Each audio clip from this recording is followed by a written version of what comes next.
Hi guys, this is Richard Victor Echo 2 Delta X-Ray from VE2DX Electronic Design with a short video to show you how to configure our new band decoders. More details on the band decoders available from our website, basically three models. We're going to be using right now the dual radio band decoder. We're the only company that does this with software defined interlock, and also blind and deaf operator assistance. So let's first try to figure out what our COM port is. So to do so, I go into Control Panel. This is in French, I apologize for that. Device Manager, and do a full screen, get rid of a couple of garbage, and go into ports COM/LPTs. Look for CH340 device, which is our band decoder, and that's COM9. That's all I needed from this screen. So I can now close this, and in PuTTY, I've turned on PuTTY over here. I go into serial mode, put in COM9 at a speed of 115,200.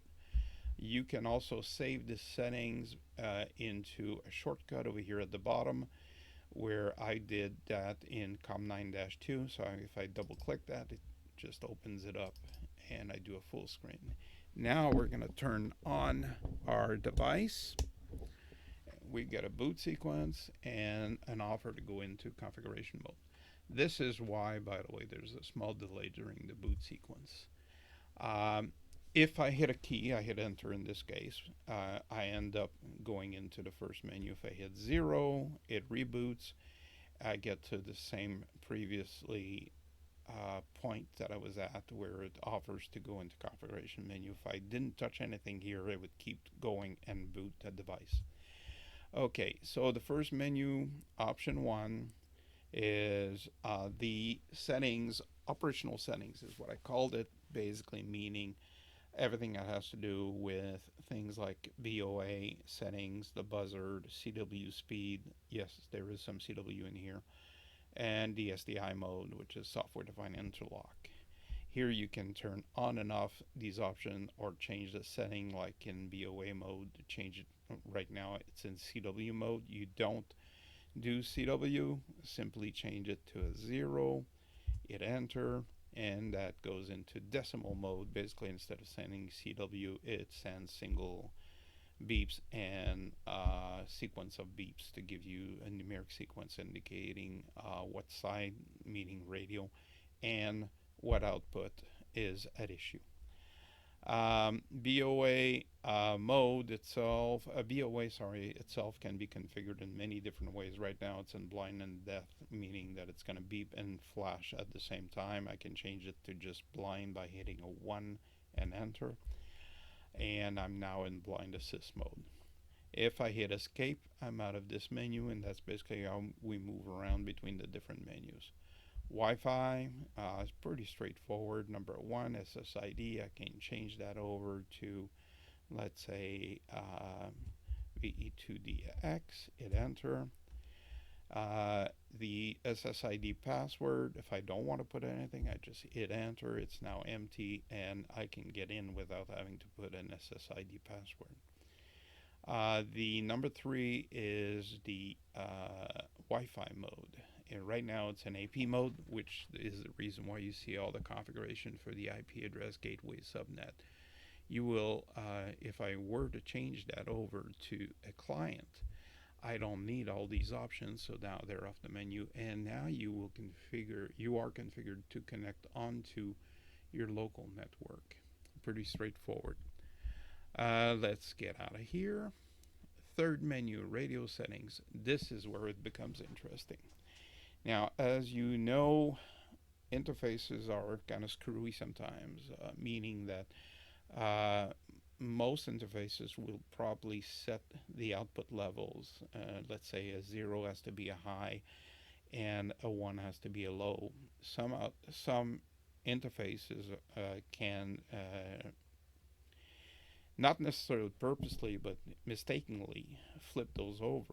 And what I did in the configuration for the radio is offer you settings that will give you the flexibility of fixing that even fixing wiring, which is upside down on duplex cables, if the receive and transmit are upside down on option 3 and option 8 over here. You can change that over to flip it. Like right now it is flipped. If I were to want to change it back, I would go 3 and put a 0 in here, hit enter, and now it's back to standard. Same thing with signal polarity, option 4. I hit number 4, I put a 0 in there, it's back to a normal mode. How you select radio configuration? Basically, you hit a 1 and you pick and choose. You want Yaesu on the first one, number 3, you're now in Yaesu mode. You on the second one, you want to change it from ICOM to a flex radio, hit number 1, and you're in flex radio mode right now. Obviously, when you change over from ICOM to any of the other ones, there is a jumper inside the box that needs to be changed for the proper input. They do not have to be both ICOMs or flex and, or both flex or both Kenwoods, whatever. They can be flex and ICOM, and they can be Kenwood and Yaesu. They can be whatever combination you've got. We're giving you that flexibility. Lower portion is basically same settings as the upper portion. Option number 2 is not quite ready yet. Sniffer mode is going to be basically monitoring what's going on without you having to query the radio. Option 0 is for you to query the radio. We're only offering option 0 at this point, but with further updates we're going to add option 1 in the near future. Okay, again, keep in mind escape to return to main menu or exit to really boot out. You don't have to do a save or anything. As soon as the option is changed, it is saved. So escape out. Band versus output configuration. Oh, this is great. These devices have 12 bands that can be configured to any of 8 outputs, meaning that 2 bands can be pointing to the same output. A very good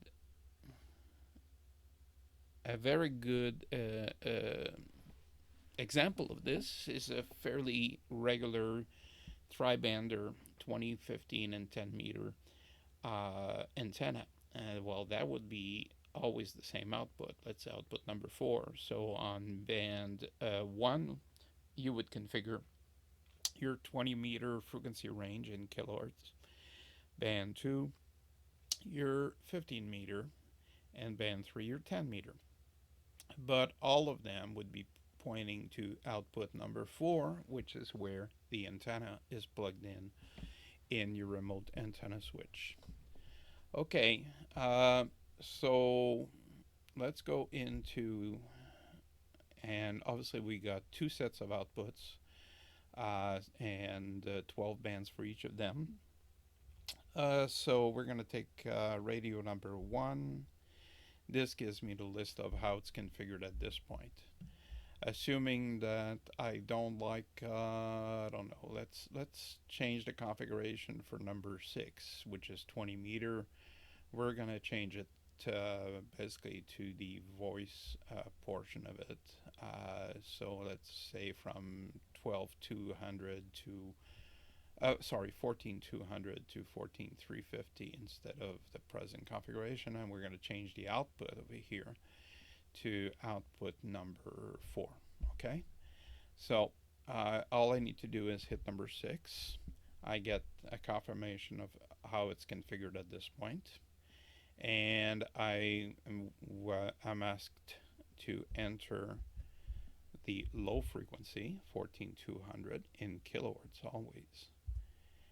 Then I'm asked to enter the high frequency, which is going to be 14350. And what output do I want to use? It's going to be number 4. And if you look now at number 6, the settings are set to 14200 to 14350 for output number 4. So that's basically how you do it. These 12 bands. You notice a band at the bottom here, SWL. Okay. What this is the SWL band is any other frequency than the 12 which are listed above. Thus, you do some shortwave listening on 9 megahertz or any other frequency.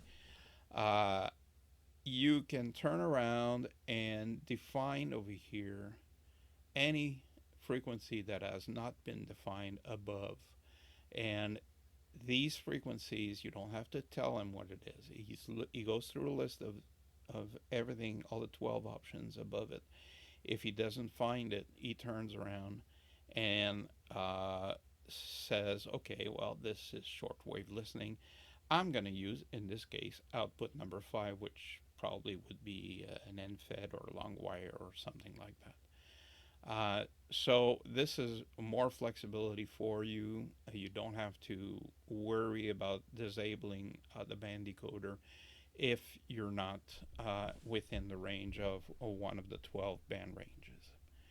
I think 12 is plenty. I can look at adding more if needs be, but I thought that was a good number.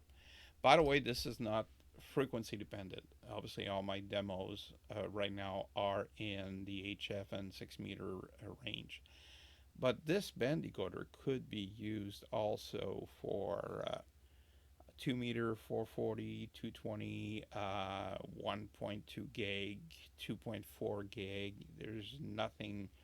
It's not frequency dependent. It takes the data coming back from the radio. If that radio supports that frequency, he will give me the proper information, and then from that information I will select the proper antenna or device at the other end. It does not have to be an antenna selection. As you can see, as I indicated before, we can also select bandpass filters. Okay, so let's get out of here. And next menu, number 5, which is right here. Menu number 5 is to reset all the settings of the device. Thus, if I hit number 5, I'm going to be asked, you damn sure you want to do this? Oh, yes, I am. Note that it's in uppercase. You really, really, really sure you want to do this? Okay. This is the final check, guys. If you don't want to do this, hit yes to cancel it. Note that I flipped around here to make sure you don't go yes, yes, yes. Because if you go yes, yes, yes, then you're told you're a chicken and you're back to the main menu. Okay, option, and by the way, this will clear out every single option and take the device back to factory reset. So you need to make sure that you're ready for the result, and you're ready to reconfigure the device. You got your notes if needs be. 99 is fun. 99 is the debug option. By default, this normally would be off, and the POR test would be on over here. Basically, you can select in my different routines what you want to monitor. And I'm actually missing one option here. Yeah, okay. There is one option missing, which, oh yeah, it's right there, 99 at the bottom. So the if you're having problems specific to the encoder, let's say, then you can come here, hit number 5. It will reboot. If you let it run, what you're going to see are information specific to the encoder itself, so that you can give me that information and I can try to debug whatever you noticed. Let's say we put 99 online. Okay. Now, what you notice already, that we're getting more information than what we used to get. at the top here during the boot sequence, there is some more information than we were getting before, and that's the type of information that's important to me. We're going to turn this off. 99. We're going to turn that off so that we don't get garbage on the screen that we don't really need. Okay, what am I set to right now? I'm still set to 99. Okay, I've got a little bug. I'll fix that later. Over here also you can turn on or off the POR test. The POR test is the flashing LEDs and the CW that goes through during the boot sequence. This is where you can turn that on or off, and again the speed is set into the first menu of the device. Okay. Okay, so this is pretty much it. I mean, now that we've got that settled, let's, yeah, if I just hit the 0, we're going to reboot. I'm going to let it go through. And if you were to see the front of the device, you would notice that it goes through the LED settings right after it's finished with this little sequence right there in front of us. And because I'm in 99 mode is on, okay, I can get rid of this. And it's going through the LED test right now. And at the end of it, you're going to hear it go through the CW sequence indicating that it's finished.